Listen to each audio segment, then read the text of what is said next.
Welcome, welcome. I think we're live. Do a little camera adjustment while you guys are getting settled in. There we go. Don't get it just right. It looks a little catty corner, and it's kind of weird on the video when it's looks like it's uneven. So we got her set now. A little low. You get to see my socks. Look at that. Oh well, that's all right. We'll leave it like that. We're panned out a little bit. Welcome to the Weekly Wizard Update. I think we're good to roll. Should have a pretty concise show today. I've got two topics that'll take a little bit, and the rest are pretty short. And that's really about it. So I'll just kind of hem-haw around a little bit for about a minute or two, and let everybody get checked in. And again, as you guys and gals check in, be sure and give me a comment. I can see people that I can see what people are active. Like I tell people that are, watching or looking, or people that have given me a thumbs up, but I can't actually tell who's out there. So give me a comment and let me know. So Daniel Lemons, what's happening, brother? Hey, Daniel, I saw that picture with your little girls. And they were dressed similarly, and I was just curious if they were twins or just really, really close in age. Thought that. I have twins. I know Diane Palomba has twins. I mean, granted, our twins are grown, but made me think of that. I saw that pic with you and the girls, so let me know. Just curious. But again, be sure and throw me out a comment just so that I know you're there. We got all kinds of things going on today. I got some cheap, I don't know, what is it? Dark Horse Red Blend. Boom. Drake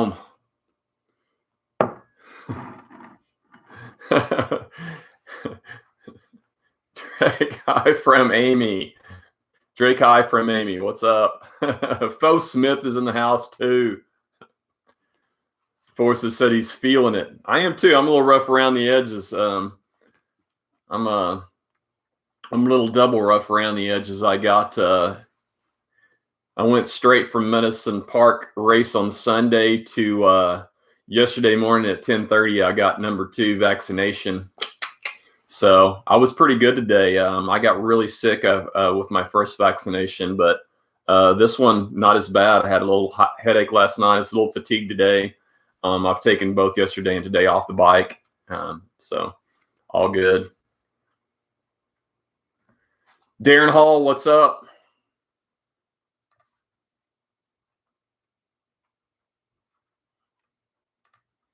I'm sorry, I flipped over. I'll be right back. Where'd it go? I forgot. Too many tabs open.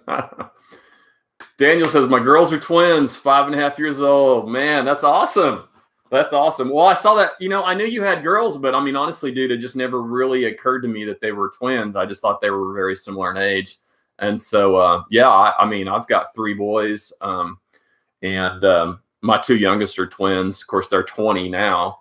But Diane Palomba, Diane and Ryan, Diane also is like me. She has older grown kids that are twins. So, it's kind of cool, and just other, weird that things like that pop up. So that's awesome. Larry Walcott checked in from Medicine Park. One of the base camp boys says, was great to see everyone at a fool's dozen. Larry, I agree. We're going to hit you guys up first with my first topic and just do a little recap of the weekend. And since you're on here, be sure and add your 2 cents in. Again, I'm kind of winging a lot of this, so that's why I have you guys out there to keep me in line. But yeah, before I was saying that, but yeah, so like I went straight from Medicine Park to yesterday morning to get my second vaccination. So 10 days, I should be good. Of course, I think I'm pretty good anyway because I was sick. So I was sick on top of a vaccination. So antibodies plus vaccination now plus number 2. I would assume I'm pretty solid in 10 days. So, but yeah, I didn't get too sick today. So I was stoked. I actually was able to go to work. I stayed home till like 9, and I rolled into work like 9:15 or so. So slept the hangover off, and the hangover of a headache just from the shot, boom, I'm good. So, and I'm doing the show. I mean, heck, the last time I got this, I had to cancel the show because I was like down and out the next day, but we're all good. So, Liaison, parts are accumulating around my house. Parts for what, Liaison? Are you got some crazy build going? You'll have to shoot us some information on what parts are accumulating and what you're building. Diane says those twin girls will age you fast, I'm sure. New build, Liaison. Nice. You have to give me a hint. You can't just like leave us hanging like that. Tell us a new build and not tell us, give us a little hint of what it is. Please tell me it's a single speed of some sort. For you guys don't know, Little John or Liaison Knowles, who's on here, he goes way back old school with Fo Smith that you see on here. Forrest Smith, you guys saw him here and at Thunderbird. He's an ex-Oklahoma and working up in Wisconsin for Trek Factory. Liaison is also from around these parts, but he's been up in New Mexico for quite some time, and doing his thing up there. But he's still an Oklahoman at heart, so he checks in every now and then. So it's great. So. Alrighty, let's go ahead and get into the show. We've got several comments. Appreciate that. And again, you guys have comments, questions, things you want to ask, please chime in, and I'll try to address them. And I won't try to address them. I will. Simple as that. It's pretty easy to do. So, got a little Mag Dog 2020, although it was full. So I'm guessing my kiddo got into it because I didn't drink that. So this is my first little taste of it. Had it this weekend and didn't touch it, which was probably a good thing. Derek, what's happening? Says good evening. Derek is Oklahoma OTB here. That's his handle over here. If you guys haven't checked out Derek's channel, Okla H for Oklahoma OTB, definitely go out and check out his YouTube site. He has a ton of videos. He films almost all of his rides, and he's even dabbling in single speed lately. I watched your Arcadia ride, and was super stoked about the single speed that you did there. So that was pretty awesome. I know it is. It really is. Mad Dog 2020 is really awful. I know. That's kind of the whole point. I mean, I know it's awful, and yeah. And this one is some kind of raspberry. Blue raspberry. There's different. There's like an orange, and then there's like a red. And so I don't know what the red is. I don't know. But the orange is like some passion orange, and this is, a raspberry. So, Oh, well, it's the wizard, so it's what I do. I do dumb shit. George, GT Georgito, good to finally be able to post. What's up? So you finally get logged in then. That's good. Yeah, you have to be logged in. Basically YouTube, I guess now is owned by Google. So if you have a Gmail account, all you have to do is log into it that way. So I think that's how it works. So Kevin Widener says base camp threw a great party, great race courses. Boy, they threw a great party. That is for sure. Yeah. Yeah, that looks like some stuff I saw on a Star Trek episode. I know, right? Like they're drinking some in the bar there or something. I don't know. Oh, man. All righty. Let's see. Man, I'm going to have to quit putting this on and I'm sitting there looking at my shirt in the deal, and I've got like hanger nipples out here, so I'm gonna have to quit putting this thing on the hanger. You guys see that? That's embarrassing. That's not me. That's for me putting my nice wool shirt on the hanger. I'm gonna have to stop that. Oh man, let's do Medicine Park recap. So Medicine Park was this weekend. And dude, total crazy event. As usual, all the guys and gals got involved. They have such a big base camp crew and Medicine Park crew. It's amazing just the number of folks that jump in and help for this event. Including the families and significant others. Kids are involved, and it's just an amazing community. And they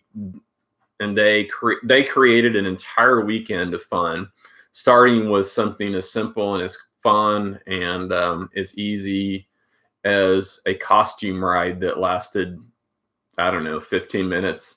I think a lot of it was spent waiting so that we went on time, but super cool costume. We're just riding around town and having a great time, laughing. Little kids riding bikes. Saw Danny Prather pulling his little girl on his bike, and adults and everything all together. It's great. It was just a beautiful way to kick off the weekend. And that Friday night costume is just costume ride is just it's just incredible. Then we jump into Saturday, and I didn't do all the festivities. I was there, but I was just doing a pre-ride of the trail. But during the Saturday, they have the whole thing. So like they have this whole Fools Fest winter, both male and female. But you have to do all the events, and the events are the costume ride. There's 4 downhill / enduro courses, and then you have to do the cross country ride on Sunday. And the person, both male and female, that win the overall win that, which was pretty cool.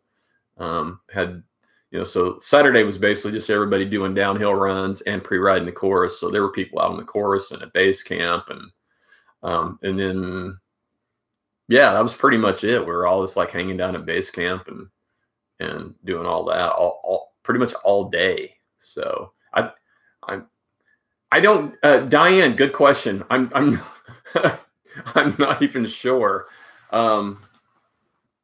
I think for the men, it might have been my teammate Brian. So, but I'm not sure because I know he won a lot of stuff. But we'll get all those posted up. And as for the gesture of the park and stuff like that, we'll have to wait for the Medicine Park guys to post that. I'll hit them up and we'll try to get all that out there. Admittingly, I'm behind on standings. I still haven't done it. I keep promising I'm going to do it. It was Brian. Okay, cool. I thought so. He's been killing that stuff. It's amazing how well he can ride downhill in a hardtail with narrow bars that are about this wide. Crazy skills.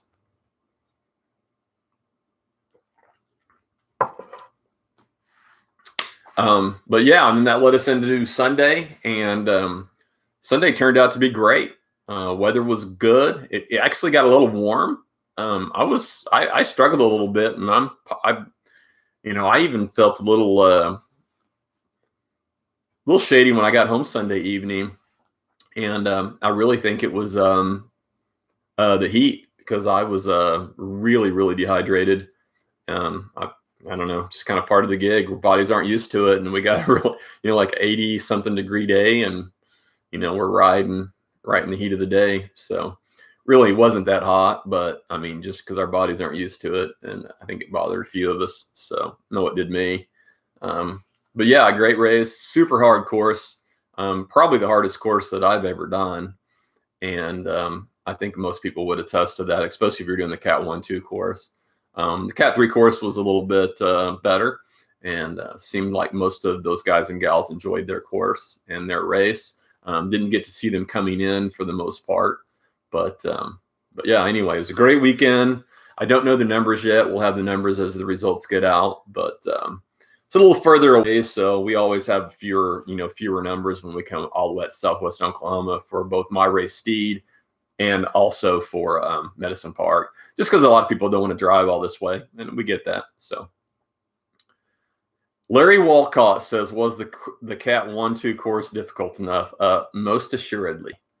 I'm not sure that's the proper question, but it was not an easy course. So I struggled greatly with a variety of issues, not only my fitness, but little intestinal problem. So made the day interesting for me, but I still managed to third place, so I'll take it. I'll take it. Third place. I earned that bad boy the hard way. So, all righty, let's move on. Medicine Park was great. Larry, if there's anything else that I missed that stood out for the event, just toss it out there, and I'll come back to it. You guys are more involved than me. I was peripherally involved, and so there's probably some cool thing that you saw that I missed. So definitely just give us a shout out and we'll talk about it. So alrighty, let's move on. I want to do a quick reminder. I posted this last did I skip last week? I think I skipped last week. I did. But the week before when I actually did it, or maybe I did it last week and I skipped the week before. Anyway, last time I had a show, I did talk about this and I posted it on Facebook. I want to go ahead and talk about it again, just as a reminder, because sometimes I want to keep repeating these things whenever we have certain things that are important. We made a small change.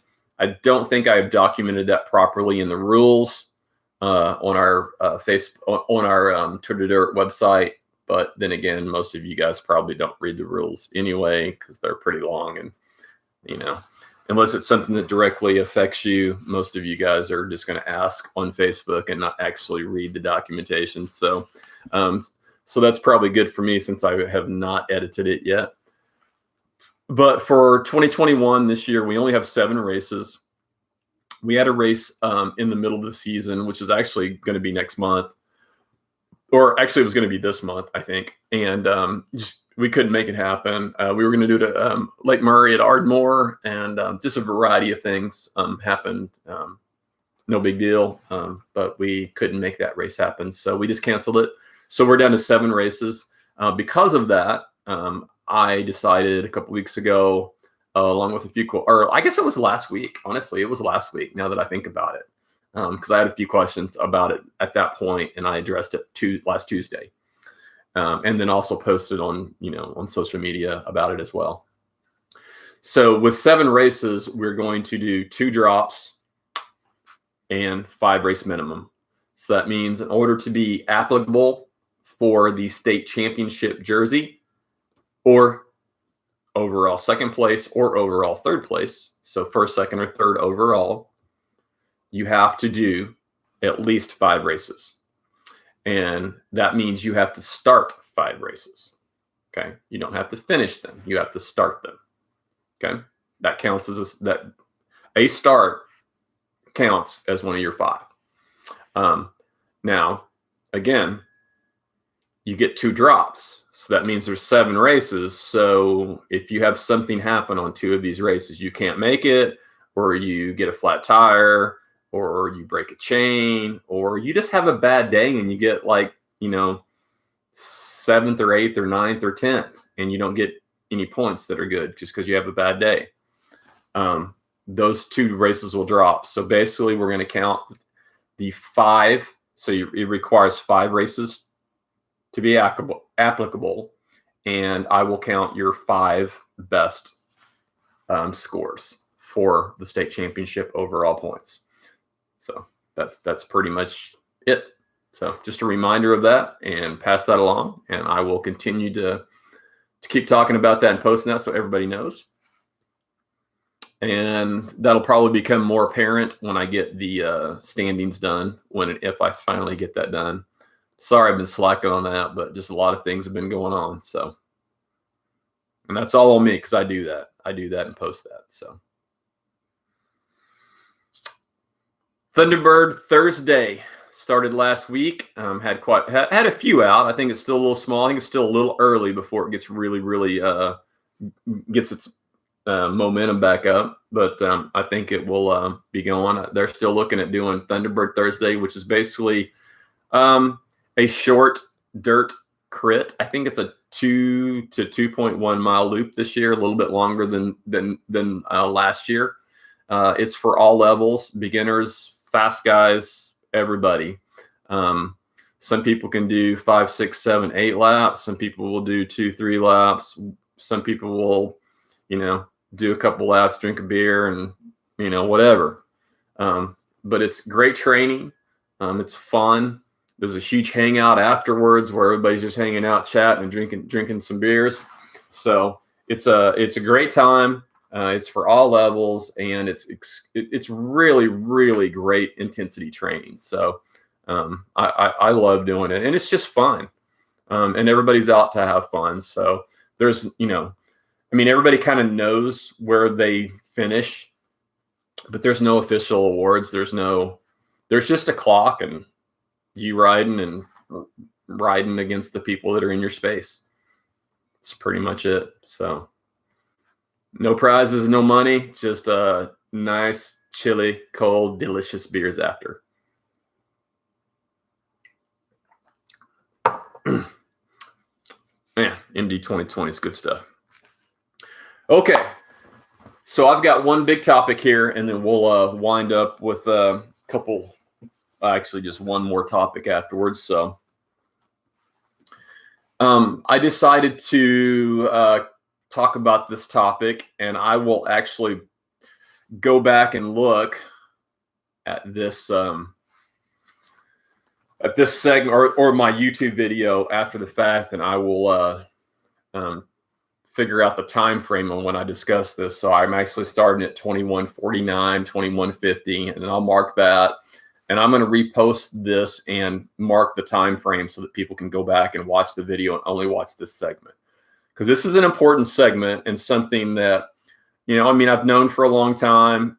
A lot of you guys know. Most people, I think, don't know the exact rules on this, but it occurred many times right at the very beginning of all the racing, especially with the Cat 3 racing this weekend. And it is what the rules are, what's allowed, what you're supposed to do, what you can do if you have a mechanical.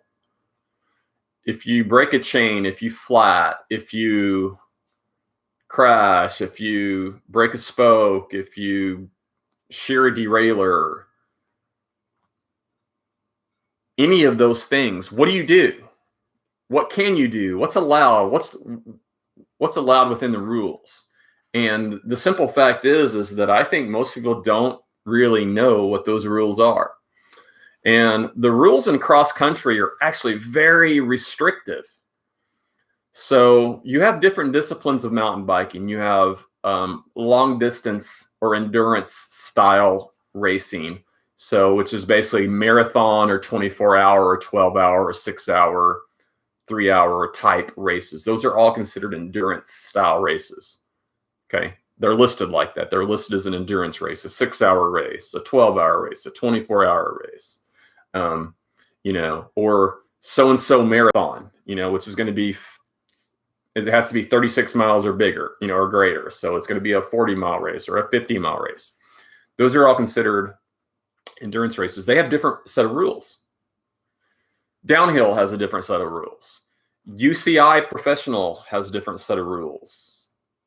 But USA Cycling, which is what we're sanctioned with, we are USA Cycling sanctioned locally within the United States, and we are cross country. That's our discipline. So there's very specific rules, and those rules are a lot. So we're going to kind of start, and we're going to kind of get the gist of them. And I want to kind of read a little bit, and then we're going to go from there. And if you guys have questions or comments, be sure and let me know. Okay, so first of all, in cross-country racing, which is what we do locally, that's what Tour de Dirt is. Tour de Dirt is cross-country, local cross-country racing. We're allowed to have a feed zone. That is a zone where you can come through. You can have things set up to get nutrition, food. You can have someone there helping you to hand you food or to hand you water or to hand you nutritional items of any sort. Okay. You can have someone there. You can have it set up on a table. There's a feed zone designated, and that's typically in our start finish area. We're pretty lenient on that, but who wants to go very far? I mean, you want it to be there in that area because you don't want to lose time. Anyway, that's very different than a tech zone or a pit zone. So here's the thing. In cross-country racing, which is what we do with Tour de Dirt, technically there is no such thing as a tech zone. There is no such thing as a pit.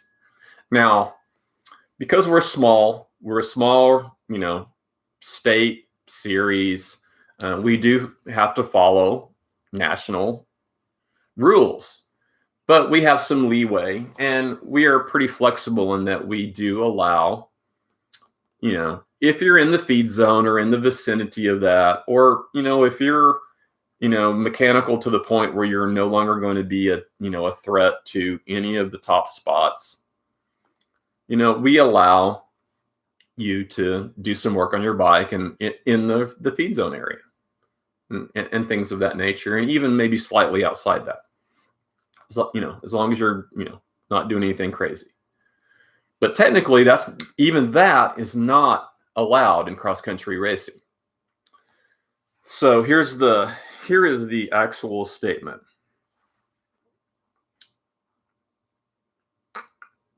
A cross-country racer can repair, replace all components, but the frame, if they decide that that's necessary. You break a derailleur, you break a handlebar, you break a seat post, you break a seat rail, you break a rim, all of those things.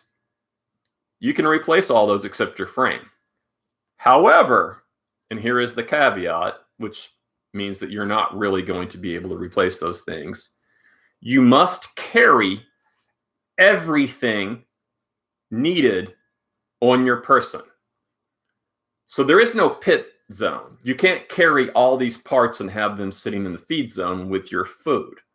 Because in cross-country racing at our level, now there is some at some of the collegiate and the UCI pro level pit zones. But at our level, there is no pit zone. So you cannot swap components unless you carry them on your person. Now, if you carry all that crap in your backpack, you can pull over and replace it. Also, technically, you cannot receive assistance or outside assistance. So someone from the side of the trail, someone in the stands, someone, just hanging out wherever you're at, some spectator, they technically can't help you. Now, again, that's not a reality. I know that's going to happen. And honestly, as a local event, we're okay with that too. But I just want you to know what the rules are and know kind of where the feathering ends are on where we kind of allow things to kind of slip a little bit just because we're a small local event.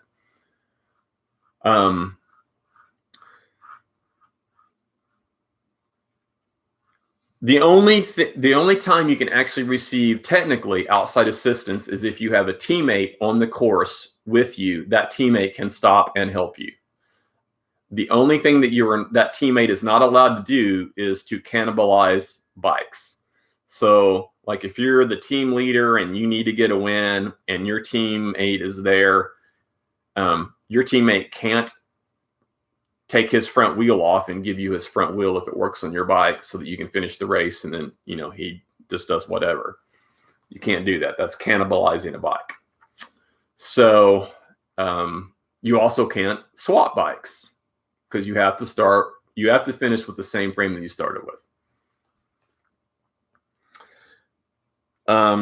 Let's see. Yeah. So that's pretty much it. That I think that explains it. And so that is, I think, very different than what most people think. That's very different than what most people realize. And just something to keep in mind as you go further down this cross-country plan. Now, again, being that we're a small local state series, we're going to be much more flexible in what we allow and what we see. However, things need to be done within reason. And also know that if you ever go to any big events, you go to any big national event, or you go to, some of these bigger events in Arkansas, Texas, maybe even, Colorado, Utah, they're going to be much more, bigger sticklers for the rules. So you need to know the rules and you need to know what it is. Essentially, with what we do with cross-country racing, you technically can't get any help unless you have a teammate on the course that can help you. You have to carry everything that you need. You can't go to your car. There is no pit. You have to have everything that you need on your person, and you have to be able to make the changes yourself. Now, again, I realize that that's not reasonable. We had several things like that happen this weekend that I witnessed. And in all cases, except one, I was probably okay with it.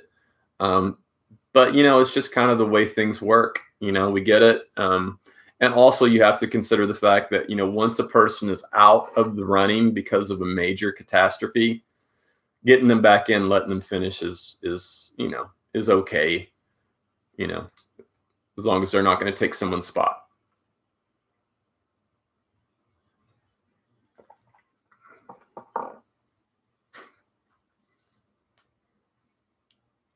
Liaison says, chip the tooth, putting the chain back together. Yeah, that could hurt, if you don't have the right chain tools or using your teeth. It works. So, but anyway, so that's the information, and I just wanted to have that because there were many things that happened this weekend that I witnessed that were way out of the realm of what is normal for cross-country racing. Many of which would have been okay in a marathon event, but just not in a cross-country race. And I just think we have so many new riders and so many new people. And I think most people just simply don't have a clue that these rules are what they are. So anyway, that's it. And if you guys have more specific questions about that, then hit me up. And like I said, I'll try to... tomorrow at some point, I want to try to post this link up to Tour de Dirt, and I'm going to post the time frame. Like, I'm closing down now at 32 minutes. I can't remember why I said 21. So it's about a 10-minute segment that I talked about all this. So it'll be a good 10-minute segment that I really think that a lot of people need to listen to, just simply because I think most people don't understand the rules. And there are a lot of rules. Just the way it is. So, okay, let me see what my notes finish up with. We've already covered that. Talked about getting vaccinated. Upcoming events. So I don't have too many upcoming events listed. Boom, Thunder. So I think you guys got some rain in Oklahoma City. I'm not sure about Tulsa, but I'm just now possibly getting it. So. Still dry, but it's thundering hard outside. So should be soon. Yeah, be sure and let me know if you have any upcoming events. I think we're pretty thin over the next couple months or month-ish. I think we're looking at I think we've got a couple of June events, but I'm not going to go there yet. Right now, big on my list is Lake Tom Steed, Great Plains State Park, Tour de Dirt, number 4. And I'm going to be working on getting the trail ready. I started last weekend. I've had a good long talk with several of the Medicine Park guys. I think we're going to try to get a trail day happening this weekend. And if we do, I'll shoot a message out. Maybe we can get some more people, and who knows, maybe we can knock this sucker out this weekend. And that way we can start pre-riding this thing pretty much from, here all the way to May 23rd, which is the race date. So it's already permitted. Online registration is up. Park is down. Been working with Delilah at Great Plains and Great Plains State Park, and her and Colt have been helping me out with the trail work and providing me equipment. We've been getting it going. So it's going to be, I mean, unless things considerably change on my radar after I get out there and start looking around, I'm planning on the same course as last year. A little prologue for the Cat 3s so that they can get a half mile and then go out and do the 4.9 mile loop, and then doing 2 laps of just the regular loop for the Cat 2s, and then 3 laps for the Cat 1s. Again, prologue only for the beginners, novices. So yeah. Fo Smith says, after Medicine Park, Steed sounds like a breeze. I know it kind of does, right? It really does. Steed is hard, but not Medicine Park Cat 1, Cat 2 course hard. So for sure. Also, unfortunately, on that same weekend, which is a really super cool event, Andy Chastain and crew, I'm not sure who else working with him on that, is putting on a really, really cool gravel I don't know, it's kind of like an adventure type race. It's going to be kind of probably single tracky, gravelly, paved. It's going to be like a whole realm of different things, but it's called the Rule of 3. If you're not doing mountain biking, you're not into that, check into the Rule of 3. I mean, honestly, I talked to a couple of people. There's a couple of people that hint around this weekend that they may double up. They may try to go down there and do the Rule of 3 on Saturday and then come do Steed on Sunday. So, hey, if you do that, let me know. If you're doubling up, I'll find a way to comp your entry.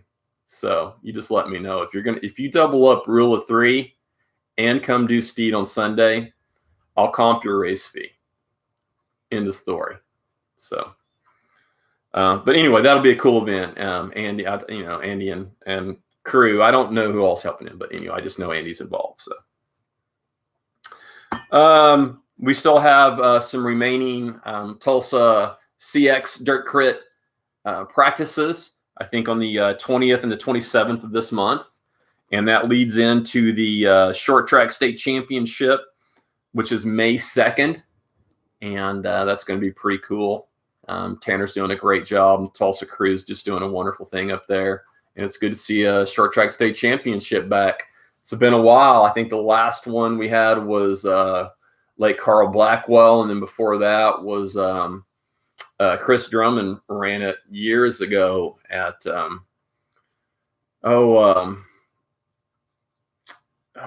Renard's place out where he has the motorcycle, the motocross tracks and stuff like that. So it's been some time. We've had 2, and this will be the 3rd one. So maybe this will be something that sticks. So, alrighty. Let's see. I do not think I've missed anything. I'm going to scroll up. That's pretty much it. So we're at 38 minutes. I do not have anything. I'm going to scroll up to see if I missed anything. And then if you guys have any last minute comments, throw them out and I'll talk about them. We still got time. I'm not going anywhere. It's early.